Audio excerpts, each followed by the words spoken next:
Hi, I'm Mary, and this is another magical math moment.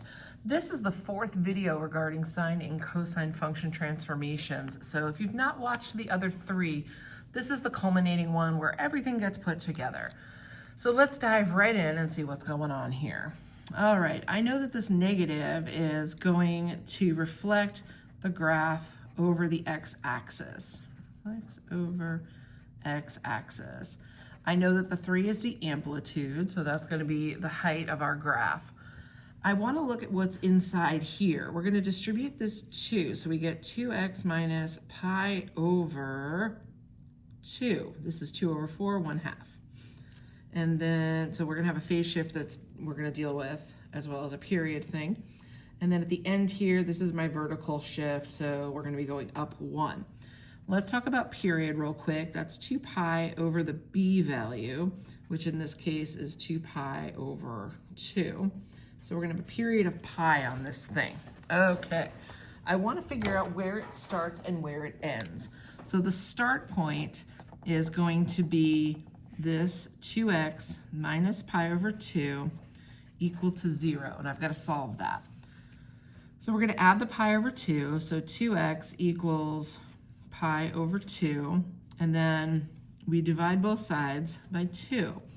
When we do that, we can go ahead and multiply these numbers to get a new denominator. So my start point is going to be pi over 4. And if you kind of think about what's going on over here, if we set this to 0, what's in the parentheses, that would also give us pi over 4. Remember, the 2 impacts the period, okay? So our end point is going to be the start point plus the period. So we're going to go from pi over 4 plus pi. Let's see where we end up. That's 4 pi over 4. And we're going to end at 5 pi over 4. Okay, so let's graph this thing.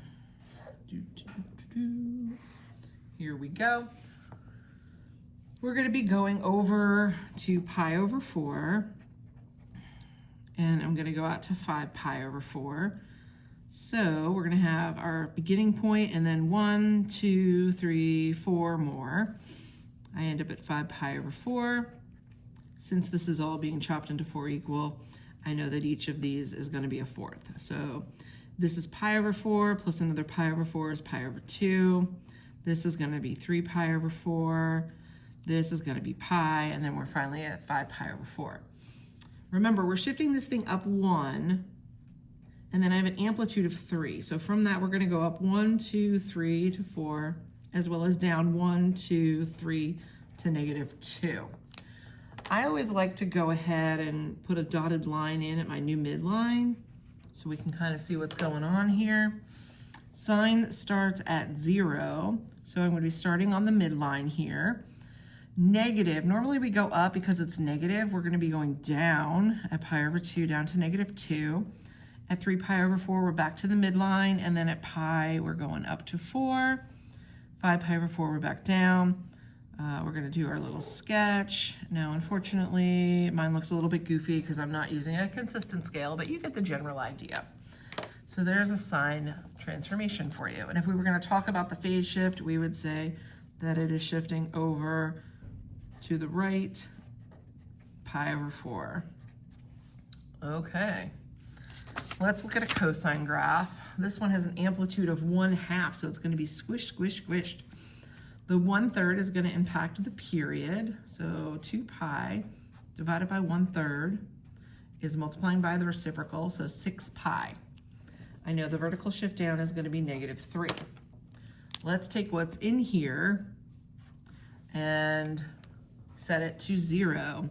So if we do x plus 12 pi equals 0, I end up x is equal to negative 12 pi. That's my start point. So we're shifting over 12 pi to the left. My end point is going to be the beginning, the start point, negative 12 pi plus the period, 6 pi. So if I combine that, I get negative 6 pi. Now, another thing we can do, because we know that this thing is cyclic and it goes on forever, if I don't want to go all the way out there, I could go from negative 6 pi to 0. If that's too much Don't worry about it. We'll do this as our start and end points respectively, and we'll see what's going on.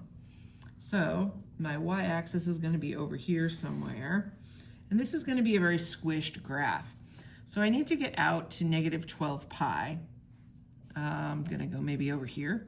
Half of that is negative 6 pi. So we've got, let's see, this is a cosine graph. It's going to start high. We're going to go down here, negative 12 pi. This is negative 6 pi. I need to figure out the midpoint between these. So halfway between negative 12 and negative 6 is going to be negative 9 pi. And then I need to figure out halfway between 12 pi and 9 pi. And I've got to say, or negative 12 pi and negative 9 pi. It's the end of the day, friends, and I am a little tired and I don't trust my math so well.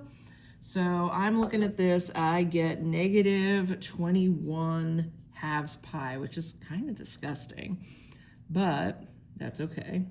Math is disgusting sometimes, right?